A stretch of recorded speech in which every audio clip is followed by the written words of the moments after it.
Lock him up! Lock him up! Lock him up! Lock him up! Lock him up! Lock him up! Lock him up! Lock him up! Lock him up! Lock him up! Lock him up! We've all gathered here today for the same reason, to demand that Congress uphold the 14th Amendment of the United States Constitution, specifically Section 3, that states that an insurrectionist cannot be president. And if you have any doubt that this guy is an insurrectionist, you should come out of the cave that you live in and get a supercomputer in your pocket like we all have, because all the information's out there and it's undeniable. Please hear me out, Democrats. Please stop blaming each other and saying we went too far left, or we should have done this, or we gotta be Joe Rogan, and no, you don't. We lost, and I'm using air quotes because I don't believe it. That's up to you if you do. We lost the election because a foreign adversary spent millions and millions and millions of dollars on bot farms to bombard half the country with Russian disinformation, and they beat it into their heads to the point that Americans started to parrot it, from Joe Rogan to Tim Pool. So I'm asking Democrats, stop blaming your fellow Americans and start blaming Russia. Start blaming the people within our own government that are working for and with Russia. Spicy reference on the side of it. Say what? I was joking. I said it's a spicy reference on the I know. side. Yeah, they're gonna take me away for being part of a terrorist ideology. But I mean, hey, I like the message. What is your message to Congress here? My message is to deny fascism, defend democracy, and oppose oligarchs. Congress, do your duty, uphold the 14th. When Trump won, I have a MAGA. My wife is MAGA. I divorced my wife. I quit my job. I'm going to be living out of a trailer and stay within about 4 hours of D.C. And as John Lewis would say, I'm going to get into good trouble. So the rest of my years, I'm going to be near D.C. getting into good trouble.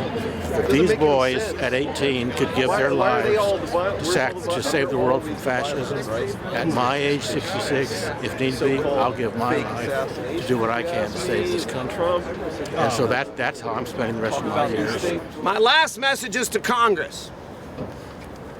Do your job. Uphold your oath. We know you. We listen to you on all the programs, on your social medias. Alexandria Ocasio-Cortez, Jamie Raskin, Jared Moskowitz, all these people, Yasmin Crockett, all you amazing leaders with your amazing voices. We know you. We are you. You're like us. Listen to us. If you don't stop this, this is on you. The fall of American democracy is on you.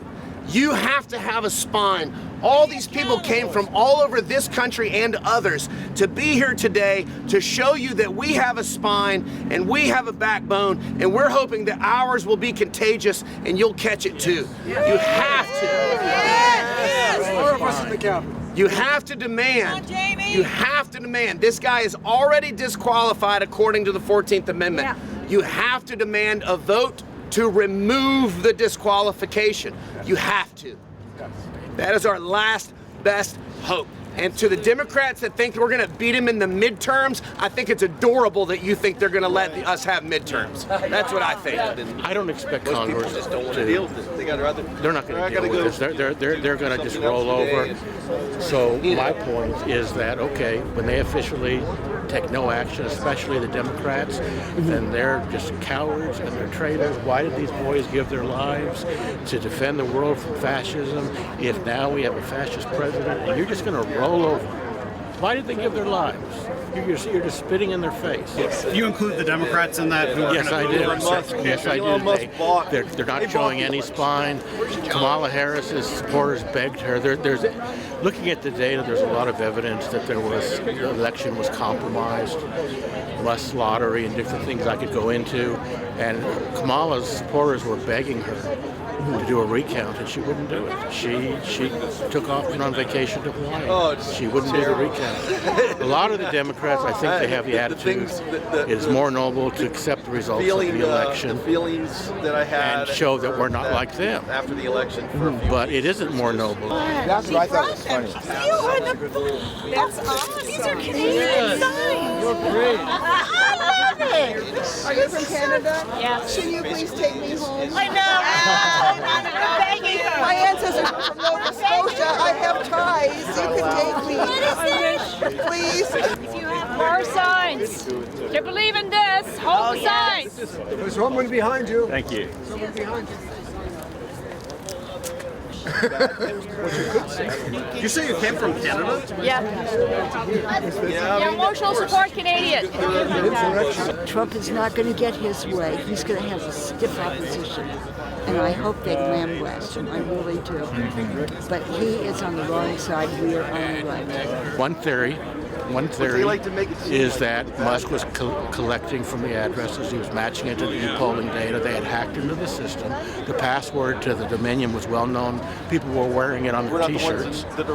And that he was able to create these down ballots for Trump. And if you look at the actual amount they went over, a lot of these, they went over just enough to make sure they weren't in the margin of a recount. A lot of them, if you look at the data, they made sure they were high enough that it's not so close that they could demand a recount. It's just outside the margin where they could say we have to, the state says you have to get a recount. So that's one theory that's the data. I can practically hear in my head the type of Trump supporter who would hear this conversation and go and feel validated about their view of 2021. And what would you say to that? And to be clear, this is the first time I've heard that. I'm not making that argument. How do you feel about it? Actually, since you brought that up, like I say, I'm active on social media, and I've actually got that from Trump supporters who have responded to me. Right. And here's what I said. I said, Hey everybody, I just talked with Jessica Denson. They're getting it set up so she can do this live. So this will be live streamed to her YouTube. Jessica Denson lights out, or lights on rather. Lights in. Lights on, bright lights, something like that. I see the light. I don't know, my brain is starting to atrophy from the cold, but yes, hang tight. Here's what I told him. Trump, I think it was 61 lawsuits that he brought saying there was fraud in 2020, and he lost all but one of them. And then what I said is, if you look at the preliminary analysis of the data, the down balance, things we've been talking about, there is evidence that there was compromise in this. So in this case, it's not just a bunch of Rudy Giuliani nonsense. There is evidence in the data that things don't look clean, and that this needs to be investigated. And so that's why this is different. And at this point, we want it investigated. I lived in England for several years, and I kind of look at Americans overall as not being very bright, partly because our country's been isolated from other countries, and we don't question ourselves. Critical thinking. We don't ask ourselves why we have these values or what values we have, and it just seems like today values are fluid, and it's one thing today and one thing tomorrow, and it's not anything significant. And so I think Trump just violates everything that's common decency. And I don't want that in a world leader. It's bad enough that it's an American leader, but it's supposed to be a world leader, and it's supposed to bring out the best in all of us, or encourage us to be better than what we are. But the people who voted for him, what does it say? It says that they don't have critical thinking skills, and they're brainwashed by things like Fox and media like that. I mean, they're lied to. They're lied to. What are you hoping that Congress does on January 6th? I'm hoping that Congress will look at this and take a deep look and know that this is not what the people want, and that this is not going to do us any good having people like this in office. This is not what America stands for, and that we need to save our democracy. What would you say to the people who voted for Trump and then kind of say like, but we won the election? What to say to them? There's not much that you can say to them, at least in my opinion. they are hard to reach, and are stuck in their ways. But of course, they have done their part in voting, and we're all going to find out, as we all know, what comes next. Hopefully, we'll fix these problems quickly. That's the F around and find out. What MAGA really wants is we cease calling January 6th wrong and join them in calling it right. And I think we are here most fundamentally because we will never call January 6th right. We will insist on the oath. We will start. What's an insurrection? Requires an assemblage. We say there were lots of people out there on January 6th. What can they say? It requires people resisting a law. They were resisting the law that says peaceful transformation of power from Donald Trump to Joe Biden. You must resist by force or violence. Not like this, we're standing holding signs.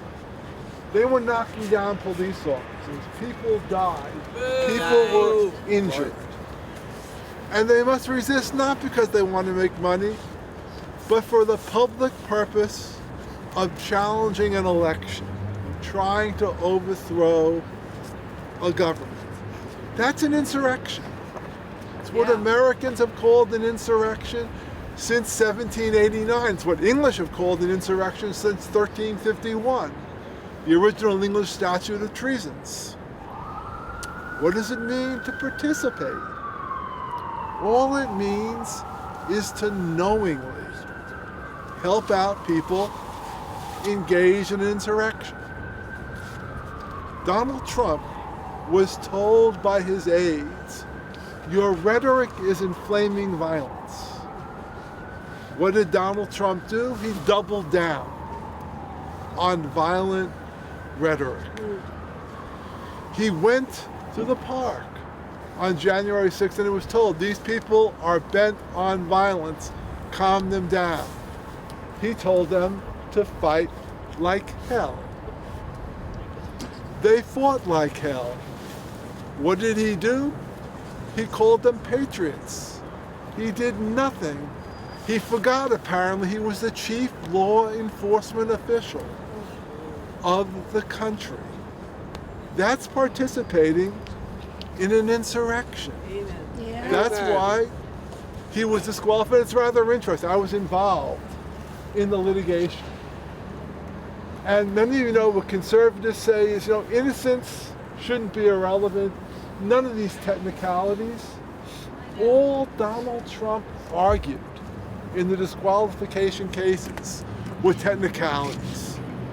A president isn't really subject to Section 3. It's the wrong court. A state can't do it. This court can't do it. It's only meant for the Civil War. The lawyers spent almost no time saying, well, it wasn't an insurrection, he didn't do it, because they knew it was an insurrection.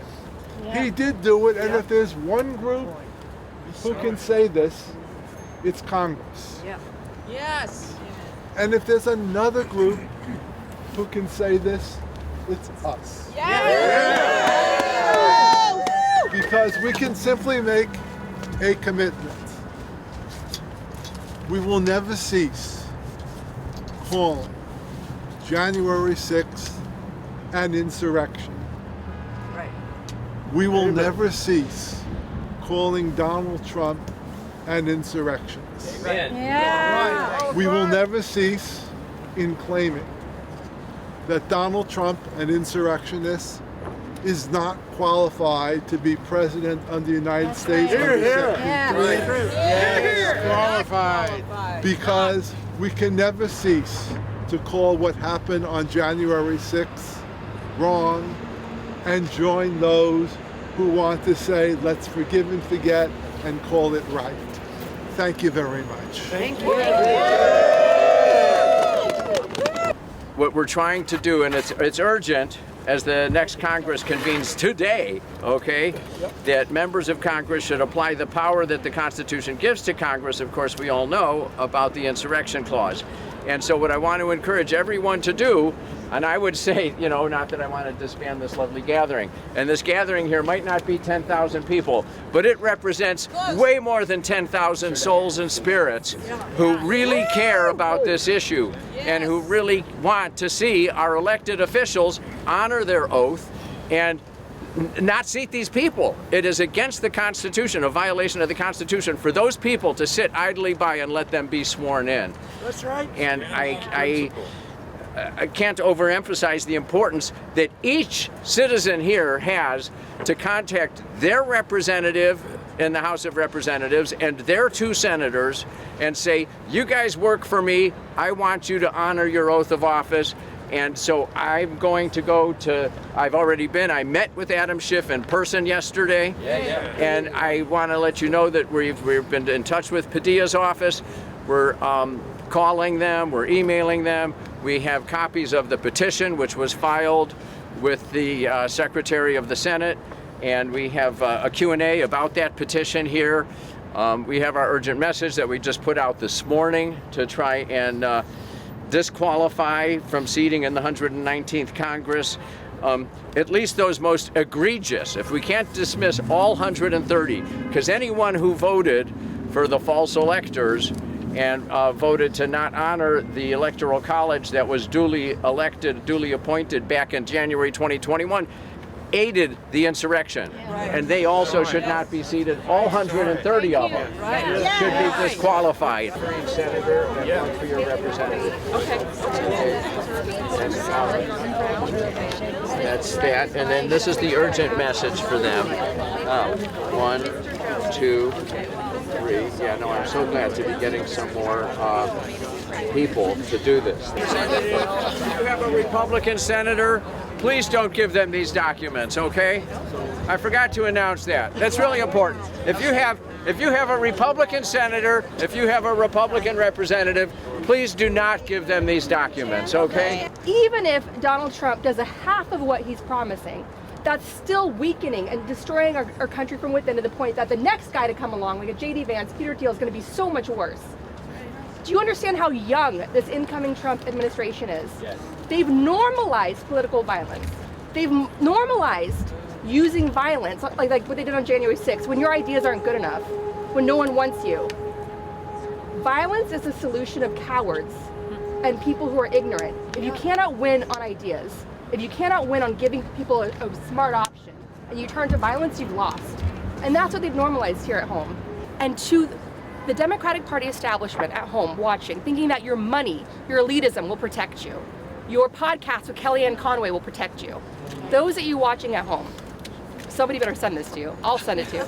But I want to just tell you, dictatorship comes for everyone eventually. It's a matter of time. And one consistent thing about dictatorships, they always, every single one of them, without an exception, come with mass graves. Every single dictatorship comes with mass graves. So you, who are fooling yourself into a false sense of normalcy, you have blood on your hands. Break the silence, stand up to the US Constitution. You've kicked the can down the road. You keep putting it on the American people to stop him. We're now trying to stop him, so where are you? Where are you? Thank you all for being here.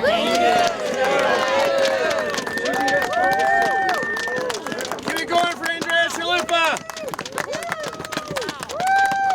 We need Congress to refuse to accept Donald Trump's electoral votes as not regularly given. That's what has to happen. That's what has to happen. And it's on you, Congress. We all came here with our backbones, and we need you to show us yours. All right? Do the right thing, and let's save our democracy.